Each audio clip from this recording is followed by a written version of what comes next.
The semifinals of the Johto True Power Tournament are upon us as the first semifinal match unfolds today. Last time we saw the final second round battle of the secondary bracket in which Elite Four Will and Gym Leader Whitney faced off in a powerful battle that demonstrated just what good bulk can do on both sides of the field. But only one trainer emerged to the losers bracket semifinals. Today we'll be witnessing perhaps an even more powerful battle as the mysterious trainer Silver takes on Elite Four Karen in a head-to-head showdown. Let's head to the team previews to see how their teams shape up against each other. Silver arrives back in the tournament with his really well-balanced team. While his sweepers aren't immensely effective against Karen's team, he's going to have to make use of his Ho-Oh's bulk effectively and take advantage of Magnezone's typing. Karen, on the other hand, also has a wickedly powerful team with great bulk and offenses. She's going to have to utilize her walls effectively here and call out Silver's rather straightforward offensives. Our producers are telling us that our trainers are ready for battle, so let's head down to the newly renovated arena for this semi-final match. It's time, the semifinals have arrived. We've got Elite Four Karen versus Silver, the mysterious trainer. Karen starting off the battle with her Umbreon. Umbreon, a very bulky lead. We saw that cause some major trouble for Falkner earlier on in the tournament, actually. And Silver's going to send out his Feraligatr. Feraligatr is actually his starter Pokemon, but he's going to switch out right away, realizing he's outmatched because that Umbreon is a physical defender, and sending out his Alakazam. Alakazam perhaps a little bit better to deal with Umbreon. The Umbreon going for Toxic here. Now, that was a risky switch because, of course, the Umbreon could have gone for a Dark-type move. So, perhaps Silver realizing that the synchronized ability will poison the Umbreon right back. Oh, my word. Did Silver predict that? There's no way.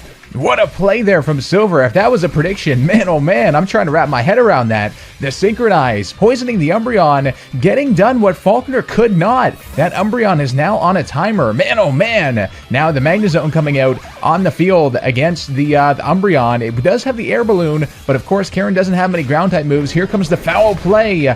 Won't do much at all on the Magnezone, of course. A good switch there, because now the Magnezone can go on the special offense against Umbreon, and Umbreon's special defense is not amazing relative to its physical defense here in the way that Karen has it set up. So Karen is going to be forced to switch out into her special wall. Here comes the Vileplume. Vileplume will, of course, resist almost anything that Magnezone throws at it, including the Thunderbolt here. Oh, absolutely eating that up. Vileplume eating that attack up with his special defense and getting some recovery too from his Black Sludge. All of a sudden, Magnezone is not looking too good out on the field there. And the Alakazam is going to come back out on the field. Alakazam could do a much better job against Vileplume, and the Vileplume going for Sleep Powder. Oh, if that was another prediction, man, Silver is on fire right now. Going for the Alakazam that was, of course, poisoned. So, knowing that the Vileplume had nothing offensively to deal with Magnezone, and realizing it would probably go for a status move there. So the Alakazam switching out to basically make that Sleep Powder do nothing at all, but Karen making a prediction of her own, sending out the Honchkrow against the Psychic. And that will, of course, not affect the Honchkrow at all. Now, Honchkrow does have Sucker Punch, so that was a great play there by Karen. So now the Weavile is going to come out on the field for Silver. Now, the Sucker Punch will do nothing because there was a switch, but Honchkrow actually going for the Night Slash here. What a prediction from Karen there, realizing that, that Alakazam was going to switch out no matter what. And, of course, the critical hit, this Honchkrow is set up to get critical hits every single time it uses Night Slash. So a very dangerous Pokemon for Silver here. And Karen going back out into the Umbreon now, trying to tank the Icicle Crash. Should still do a decent amount of damage from a Weavile, but Umbreon is, of course, very physically bulky, eating that up pretty well. It will, of course, get some leftovers recovery, and the Toxic will start racking up again. So Karen can't really keep Umbreon out on the field for very long, but the Weavile also doesn't have a good way to deal with it. So let's see. Yeah, Silver is going to switch out here, and he's going to go into his Magnezone, back into the Magnezone here to try and deal with this Umbreon. Now, the key here is that Magnezone protects against Umbreon really, really well, because Umbreon's main kind of gimmick here is that it does have Toxic, but a Magnezone being a Steel type, of course, it will not get affected by that and can only get hit by the foul play. So basically just stalling out this Umbreon, which is honestly normally what Umbreon usually does, but actually Silver's going to switch here into the Ho-Oh.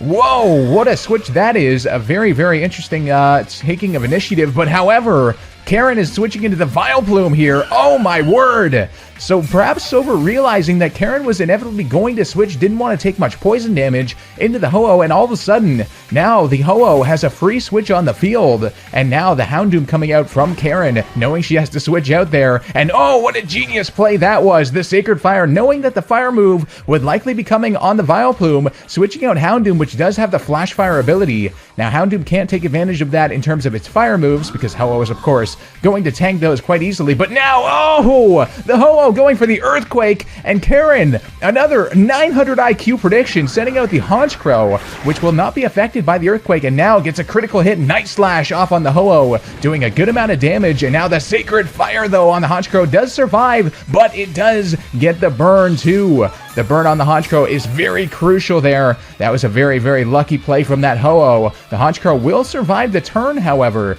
so perhaps might as well just go, yes, for another Night Slash. Will be a critical hit, but again, its attack is now lowered from that burn. So the Ho-Oh getting a little bit lucky there, making sure to take out the Honchkrow with that second Sacred Fire. And the Honchkrow will be going down. Ho-Oh is a force to be reckoned with, a legendary Pokemon after all. And it does have the leftovers, so it's going to recover a little health each turn. But now Karen coming in with the Weavile. Weavile will outspeed, and something like the knockoff would actually be very dangerous for the Ho-Oh with the margin that it's at right now.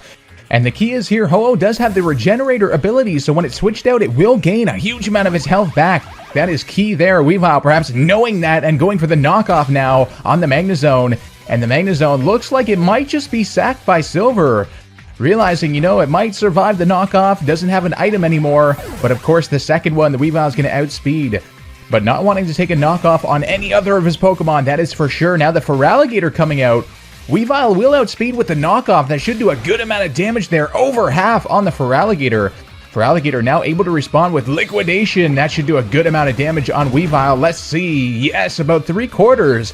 But now the problem is, yeah, Karen is going to withdraw. The Weavile couldn't really do anything else because knockoff wouldn't have that power boost because Feraligatr, of course, no longer has an item. So she will be forced to switch out into her physical wall, the Umbreon, to take the Liquidation, and Umbreon might actually survive 2 of those. It depends on how much the poison does here, but it is refreshed essentially, being recently set out. Yeah, so the poison not doing that much at all on Umbreon. Feraligatr will get to go for Liquidation yet again. It is a powerful Pokemon, but Umbreon is just so bulky it will survive, going for the foul play now on the Feraligatr. And that will take down the Feraligatr. Oh, man. So Umbreon showing some of its physical capabilities there, its offensive capabilities, if you will. And now the poison, it looks like it might not kill from that range. No, the Umbreon surviving here. So Karen perhaps will be able to pick up some momentum after this Umbreon goes down. Sending out the Ho-Oh is Silver now. This thing is ruthless, going for the Sacred Fire. But the Umbreon actually avoided the attack and will go for Toxic. Oh, so there we go. Karen getting some luck of her own. Man, oh man, the Ho-Oh is now poisoned. That is very, very dangerous. Not a good position for Ho-Oh at all. It is quite bulky, but now all of a sudden, it has a timer on it as well. But the Umbreon will probably go down to poison on this turn. It's going to be close. Let's see what happens. If the Umbreon does go down, Karen will get some momentum here. Yes, the Umbreon going down. Silver doing what Falkner could definitely not. And now Karen has some momentum to work with here, sending out the Weavile against the Ho-Oh. Perhaps just realizing she might want to get rid of the leftovers and get some good damage off on the Ho-Oh while she can. And here comes the knockoff indeed, doing a lot of damage on that Ho-Oh. Ho-Oh will lose its leftovers, but here comes the Sacred Fire. This has been a devastating move for Karen's team. The Weavile going down to Sacred Fire. That was a crucial member of her team, of course, but now the Toxic wearing down the Ho-Oh all the way to the point where it's now at 44 HP. And now she can send out the Houndoom. The Houndoom will outspeed, especially when you consider the Houndoomite. Here comes Mega Houndoom on Karen's side of the field. This thing is an absolute beast. Very, very, very fast, too. Perhaps rather underrated in its speed. And here comes the Dark Pulse. Dark Pulse should be able to take down the legendary Pokemon Ho-Oh. Mega Houndoom, a force to be reckoned with, that is for sure. But here comes the Alakazam. Now, Alakazam, perhaps the one Pokemon on Silver's team, besides maybe Weavile, that could outspeed Mega Houndoom. Karen knows that. She's going to switch out into her Gengar, but Gengar won't be able to deal very effectively. Alakazam does go for Focus Blast, so it was a good switch. Perhaps Karen here just trying to hope for some damage on the Alakazam from the poison, but I'm not sure if that'll be enough. Switching again is Karen, not wanting to take a Psychic, and back into the Houndoom. This could have been another great prediction too, just trying to stall down, just trying to stall down this Alakazam. Now all of a sudden, Silver has to try and contend with this switching nonsense. What is happening here?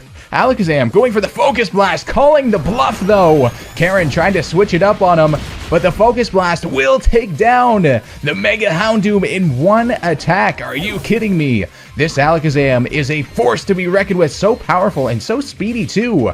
But of course the Toxic is wearing it down. Here comes Vileplume. Now Vileplume is weak to Alakazam's stab attacks, including Psychic here. This is going to be dangerous. It is a special wall, but I don't know. Oh, it does survive. Vileplume, an absolute beast, and getting some recovery here with the Giga Drain to take down the Alakazam. Alakazam going down to the Giga Drain here. Vileplume pulling off some work of its own.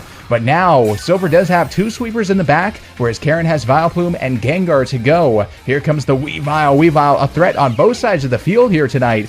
And Weavile will be able to go for probably something like the Icicle Crash, so long as it doesn't miss here. But no, going for the knockoff actually, perhaps predicting there might have been a switch. But no, that will be enough for the Vileplume anyway. It did have the Black Sludge item after all. So now Weavile has one more opponent, the Gengar. Weavile will outspeed. It all depends if Gengar does have a Focus Sash. That could change things up real quick here. And Silver is actually going to switch, deciding to go into the Gengar perhaps, realizing the Gengar might have a Focus Sash, and the Focus Blast coming in from the opposing Gengar. Perhaps Silver realizing the only thing that Karen could have used to take down Weavile was Focus Blast, going for the Shadow Ball now. And that will take down Karen's Gengar. The Gengar versus Gengar battle ending on Silver's side of the field here, taking down Karen with a 2-0 victory, playing that really safe and really securely towards the end, just in case there was that Focus Sash. Of course, the Weavile could come back and finish it off. Man, oh man, what a battle that was. Silver will be moving to the finals of the Johto True Power Tournament. Make sure to smash that like button and subscribe with notifications on so you don't miss the next matches. Before we go, I'd like to thank the patrons who are making this tournament possible. If you guys want to help further this series' potential and support it, the link to my Patreon page will be in the description below. That's all for this one. This has been SilphSpectre, and I'll see you guys next time for more True Power.